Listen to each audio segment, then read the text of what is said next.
Hello, myself Manohar and welcome to BMS। ठीक है, आज हम नेक्स्ट टॉपिक स्टार्ट करते हैं इस वीडियो के माध्यम से।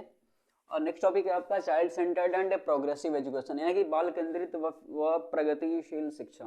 ठीक, कि नहीं कि जो जैसे कि पहले की हम बात करते हैं कि पहले अगर क्या होता था कि जैसे सेंटर में टीचर है, ठीक है, या फिर मेन हम मानते थे कि नहीं जो सोर्स है वो टीचर है, बाकी वो जो बताएगा फिर बच्चे सीखेंगे। यानी कि सेंटर में हम टीचर को रखते थे और जो स्टूडेंट होगा या फिर चाइल्ड होगा वो अलग अलग पेरीफेरी साइड में होता था। ठीक, उसके बाद हमने जब NCF हो गया या फिर अदर तरह से हमने ये बात की कि नहीं जो बच्चा है उसको सेंटर में रखा जाना चाहिए। टीचर को एक तरह से फैसिलिटेटर या फिर गाइड करने के लिए हेल्प या फिर बोल सकते हैं इसका फोल्डिंग का की तरह यूज कर सकते हैं, या फिर इसके लिए बोल सकते हैं कि नहीं जो टीचर होगा वो एक तरह से गाइड करने के लिए होगा, सपोर्ट करने के लिए होगा। ठीक है, तो चाइल्ड बाल केंद्रित व प्रगतिशील शिक्षा में हम पहला सबसे पहले ये देखते हैं कि नहीं जैसे कि ये जो मैं बता रहा था, ठीक है, कि अगर मान लो कोई ये हो गया आपका टीचर, ठीक है, ये आपका टीचर हो गया जिसके अंदर नॉलेज, डेटा या फिर इंफॉर्मेशन या एजुकेशन भरा हुआ है। ठीक है,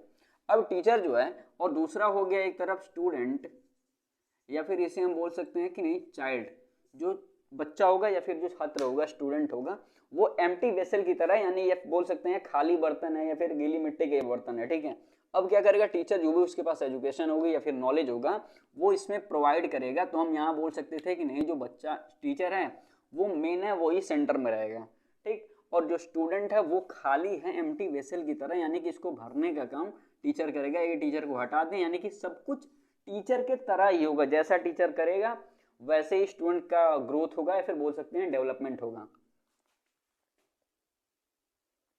ठीक, या फिर इसके साथ मैंने पढ़ा था जो एग्जाम्पल अक्सर दिया जाता था कि और टीचर जैसे एक पेंट का डब्बा है, ठीक है, और दूसरा एम्प्टी वेसल है, खाली बर्तन है, तो एक पेंट के डब्बे से हम जो एम्प्टी वेसल है, खाली बर्तन है या गीली मिट्टी का बर्तन, गीली मिट्टी का बर्तन, तो इसमें हम पेंट डालेंगे, फिर जितना पेंट डालेंगे जो डालेंगे वही इसमें भरेगा और कुछ नहीं है। ठीक, इस माध्यम से हम दिखा रहे हैं कि नहीं जो टीचर हैं वो सेंटर पे है और जो स्टूडेंट या फिर जो चाइल्ड है वो पेरीफेरी पे है। ठीक, ये मानसिकता या फिर हमारी आइडियोलॉजी पहले थी। ठीक, चाइल्ड सेंटर्ड की आइडियोलॉजी के हिसाब से जो चाइल्ड बोला गया, जैसे कि बोला गया चाइल्ड है टेबुलर ऐसा, यानी कि चाइल्ड एक तरह का ब्लैंक स्टेट है। ब्लैंक स्टेट का मतलब खाली है बर्तन। ठीक, खाली जो है एक स्टेट जो है वो एकदम खाली स्टेट की बात कर रहा है, ब्लैंक स्टेट की। उस पर जो आप जो टीचर जो कुछ भी भरेगा वही रहेगा, उसके अलावा कुछ नहीं। इस बात को कहा था जॉन लॉकी ने। ठीक है,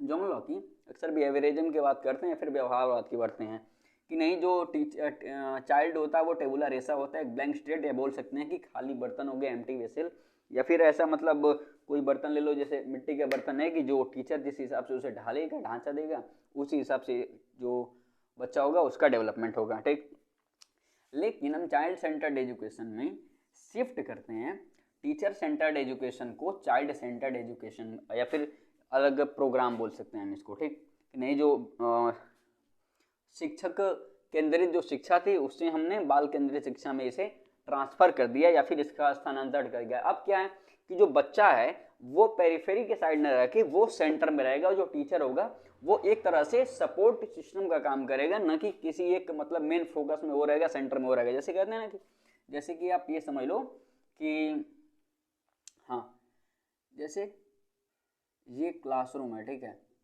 क्लासरूम में अलग अलग बच्चे बैठे हुए हैं और यहाँ पर सेंटर में, सेंटर बोल सकते हो आप कि नहीं, मेन जो है वो टीचर है और जो ये बताएगा वो वैसे वैसे बच्चे करेंगे, ये बस इंस्ट्रक्शन देगा। ये काम होता था पहले टीचर का। अब क्या हुआ, हमने क्या किया कि टीचर को एज ए फैसिलिटेटर यूज किया। फैसिलिटेटर मतलब सपोर्ट सिस्टम के थ्रू यूज किया, और जो चारों, जैसे मान लो कि यहाँ पे चार चार बच्चे हैं, 3 ग्रुप में, ये बच्चे 4 बच्चे मिलकर ग्रुप लर्निंग कर रहे हैं, या फिर हम बोल सकते हैं ऐसे कि नहीं कोलैबोरेटिव लर्निंग कर रहे हैं। ठीक, अब इसमें क्या टीचर का काम ये होगा कि नहीं टीचर सबको सपोर्ट प्रोवाइड करेगा, हेल्प प्रोवाइड करेगा, एक तरह से गाइड का काम करेगा, न कि उस पर धौंस जमाएगा। मतलब वो वाली बात है ना कि एक ही मतलब प्रिंसिपल से आप हर एक बच्चे को नहीं सिखा सकते हो। जैसे कोई भी चीज है तो उसको एक तरह से नहीं हजारों तरह से सीखी जा सकती है। जैसे अक्सर एक IIT वगैरह में एग्जाम्पल देते हैं कि जैसे कि 2 + 2 4 होता है, 6 - 2 भी 4 होता है, 2 × 2 भी 4 होता है, 3 × 1 + 1 भी 4 होता है। ठीक, 2 × 3 - 2 भी 4 होता है, मतलब हम ये कहते हैं 9 माइनस 4 भी 4 होता है। ये 2 के पर्सपेक्टिव में हम देखें तो -2 प्लस 4 -2 प्लस 6 भी 4 होगा। यानी कि एक ही चीज को कई तरह से लिखा जा सकता है। वैसे ही बच्चा एक चीज को, यानी कि अगर कोई भी एक प्रिंसिपल है, कोई भी एक क्वेश्चन है, तो अलग अलग बच्चे उस चीज को अलग अलग हजारों तरीके ऐसे होंगे जिससे कि सीख सकते हैं, ठीक। बट टीचर जो अगर वो ये कहे कि नहीं मैं एक ही तरीके से हर एक बच्चे को समझा सकूंगा, तो वो हमारा टीचिंग सेंटर्ड हो गया। जबकि आज के टाइम पे हम चाइल्ड सेंटर्ड या फिर चाइल्ड सेंटर्ड एजुकेशन या प्रोग्राम की बात करते हैं, यानी कि बच्चा जो होगा वो केंद्र में रहेगा, ना कि शिक्षक रहेगा। यानी कि जो हमारी शिक्षा होगी वो बाल केंद्रित होगी, चाइल्ड सेंटर्ड एजुकेशन या फिर प्रोग्राम होगा, ठीक।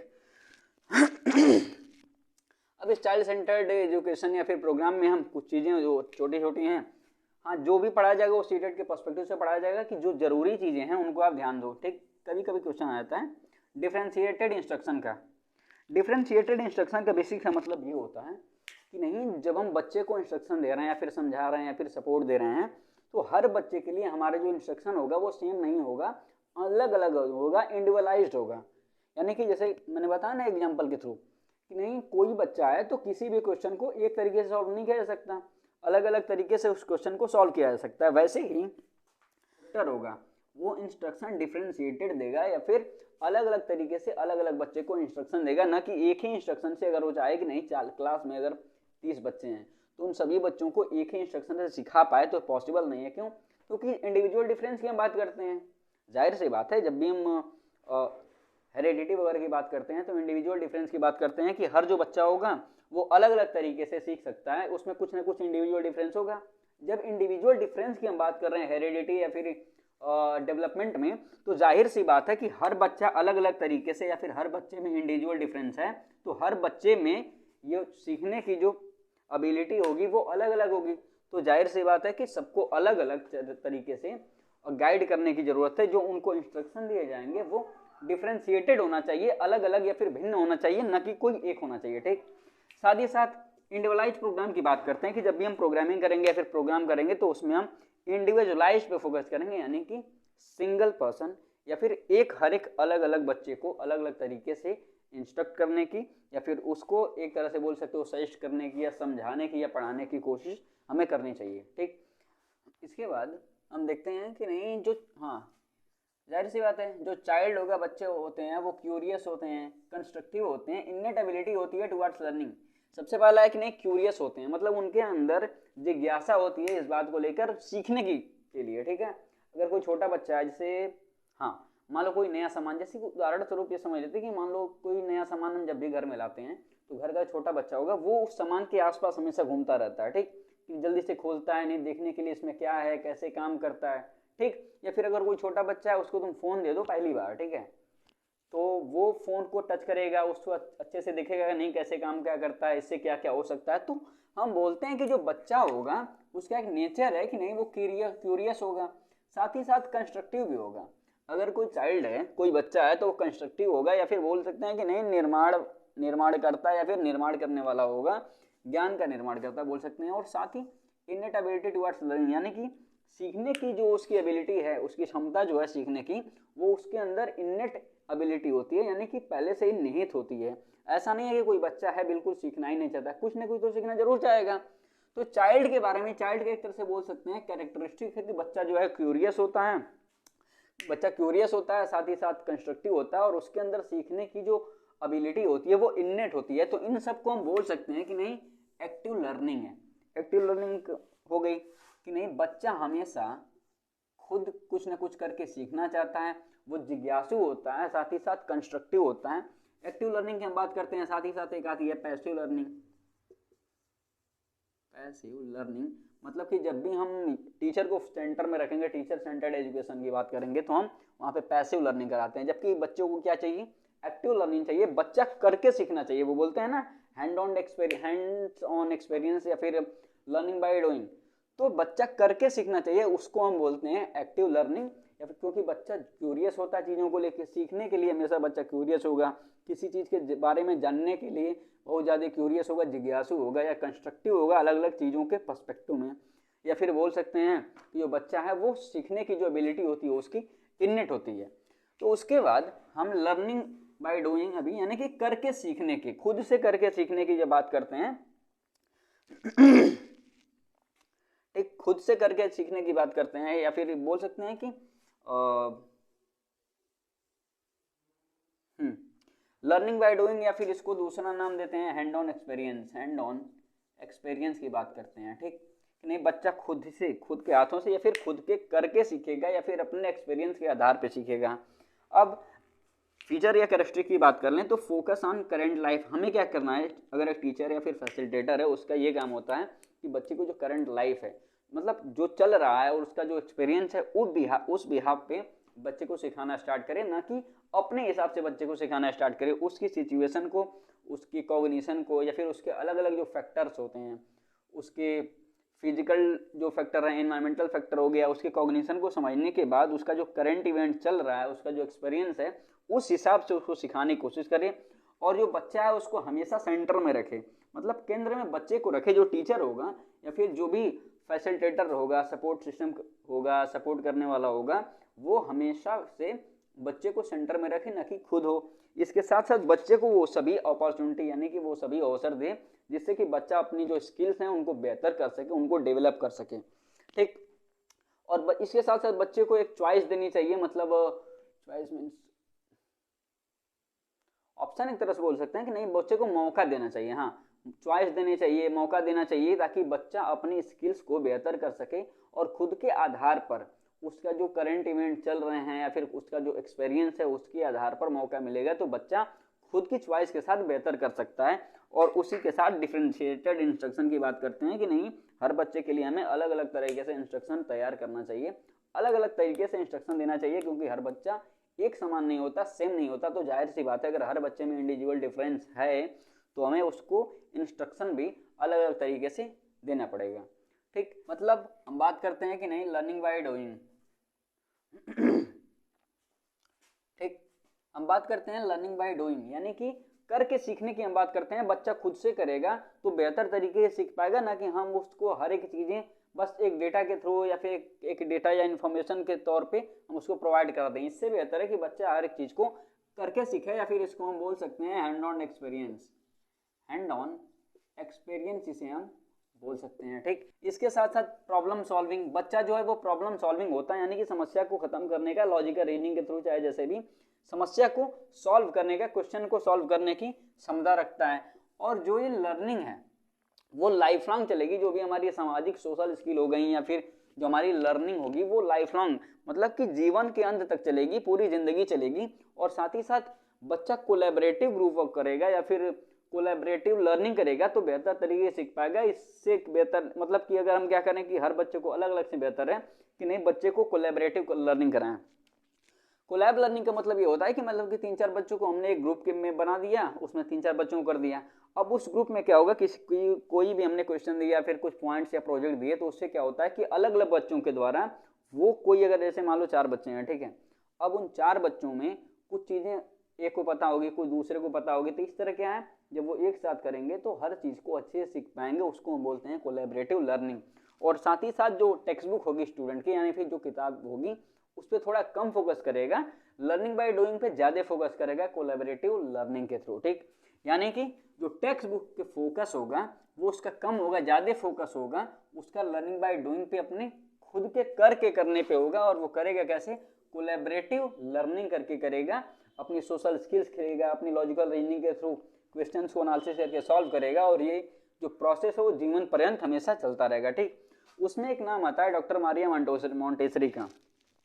मारिया मोंटेसरी ने बच्चे का जो दिमाग है, ठीक, छोटा बच्चा उसका जो दिमाग है उसको एक स्पॉन्ज की तरह माना था। स्पॉन्ज मतलब सुखावता होता है, ठीक है, जैसे कि स्पॉन्ज वगैरह हम लोग अपना कोई जैसे बेड वगैरह पे भी लोग सोफे वगैरह में स्पॉन्ज यूज कराते हैं, या फिर किचन में कब वो धुलने के लिए बर्तन स्पॉन्ज यूज करते हैं। उसमें क्या होता है जब आप उसको निचोड़ोगे तो काफ़ी सारी चीज़ें बाहर निकलती हैं। तो उसका मेन काम क्या होता है कि नहीं अलग अलग चीज़ों को वो एब्जॉर्ब किया रहता है, ठीक, स्पॉन्ज।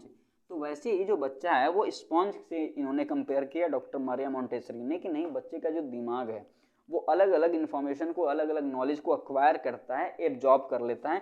तो डॉक्टर मारिया मोंटेसरी ने यंग माइंड को एक स्पॉन्ज से कंपेयर किया। उसके बाद रूसो आए 1782 में। रूसो ने अपनी एक नॉवेल लिखी इमाइल, ठीक। उस इमाइल में उन्होंने ये बताया कि नहीं, बच्चा कोई शैतान है या फिर कोई ऐसा कुछ एविल नहीं है। बच्चे को अच्छी तरह से यदि कोलैबोरेटिव लर्निंग के थ्रू या फिर किसी तरह से बच्चे को हम सिखा सकते हैं, कुछ भी सिखाना चाहें तो, और बच्चा अपने इंटरेस्ट के अनुसार, अपने नेचर, अपने इंटरेस्ट, अपने एटीट्यूड के अनुसार सीखेगा, ना कि हम जबरदस्ती, मतलब वो वाली बात हो गई ना कि हमने एक बार बोल दिया कि नहीं सभी लोग क्वेश्चन आंसर याद करो, और फिर जो नहीं याद किए हमने पूरे क्लास को मारना स्टार्ट कर दिया बिना मतलब के। क्योंकि याद करना, कोई मान लो 5 क्वेश्चन आंसर है तो उस आंसर को एक ही तरीके से रट्टा मारना सबके बस की बात नहीं है। तो जरूरत ये होती है कि नहीं, अलग अलग बच्चों को हम अलग अलग तरीके से ट्राई करें जितना हो सके कि हर बच्चा अलग तरीके से डिफरेंशिएटेड इंस्ट्रक्शन का यूज करके बच्चों को हम सिखा सकें।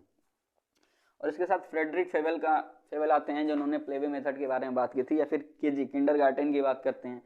और बच्चों को वो एक तरह से बागीचे का जो जैसे फूल होता है ना, उस तरह समझते हैं कि नहीं, बच्चों को प्लेवे मेथड मतलब खेल खेल में उन्हें सिखाना चाहिए, प्लेवे मेथड के थ्रू बच्चों को सिखाना चाहिए, ठीक। अब इसके साथ इतना होगा तो जाहिर सी बात है कि जो भी बच्चा होगा वो अपने एटीट्यूड से सीखेगा, उसका जो इसमें इंटरेस्ट होगा उससे सीखेगा।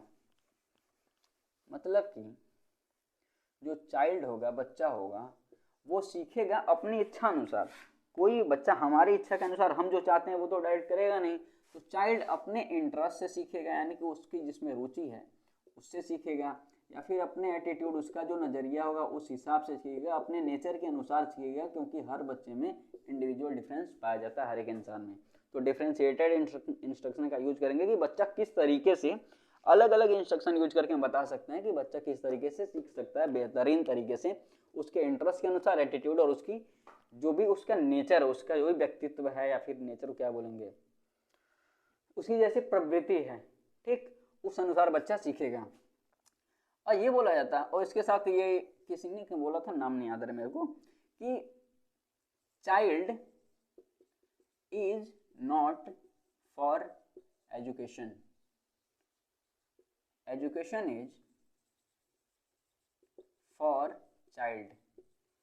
मतलब जो बच्चा है, child is not for education, मतलब जो बच्चा है वो एजुकेशन के लिए नहीं बना है, जो एजुकेशन है वो बच्चे के लिए बनी है, ठीक। तो अगर बच्चा एजुकेशन के लिए नहीं बना है, रियलिटी में जो एजुकेशन है वो बच्चे के लिए बनी है। तो जरूरी क्या है कि जो बच्चा है उसके इंटरेस्ट, एटीट्यूड और उसके नेचर के हिसाब से पढ़ाया जाए, क्योंकि इंपॉर्टेंट इसमें चाइल्ड है।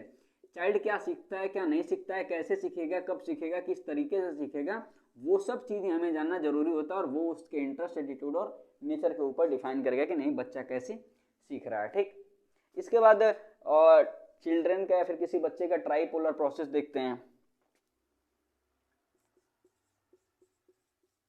ट्राइपोलर प्रोसेस, हिंदी में इसको त्रिकोणीय प्रक्रिया कुछ ऐसे कहते हैं नाम, त्रिध्रुवीय प्रक्रिया वगैरह।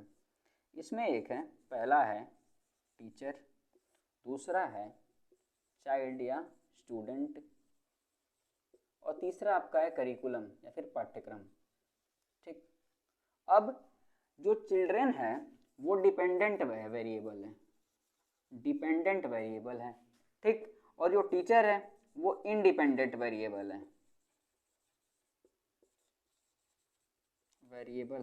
और जो आपका करिकुलम हो गया वो आपका इंटरमीडिएटरी हो गया, इंटरमीडिएटरी,